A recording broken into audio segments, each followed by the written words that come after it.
There's growing concern that the council tax will prove as unpopular as the poll tax it's replacing. The Conservative-controlled London Boroughs Association says London and the South East stand to lose £450 million in grants when the new charge is introduced. The association cites a number of reasons: high property values, high business rates collected here but then distributed outside the region, a net outflow of some £2 billion.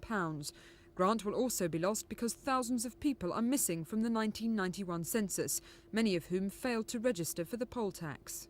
According to the LBA, the loss of grants could push up the council tax by £74 per property in London and £51 elsewhere in the South East.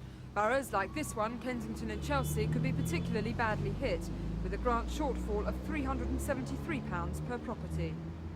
Today, London MPs and council leaders met the Environment Secretary Michael Howard and urged him to cushion the impact of the tax. Well, we have asked the government to take into account the fact that there is likely to be a loss of grant, and when making its decisions about the distribution of grant, to bear that in mind.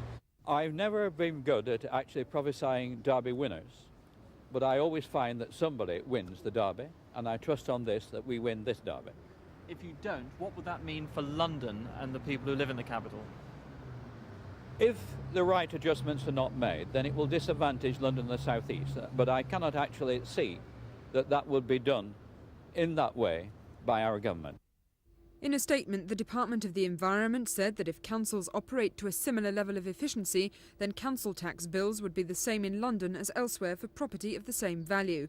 One thing's certain, the government cannot afford for the council tax to go the way of the poll tax. Sally Arthey, Thames News.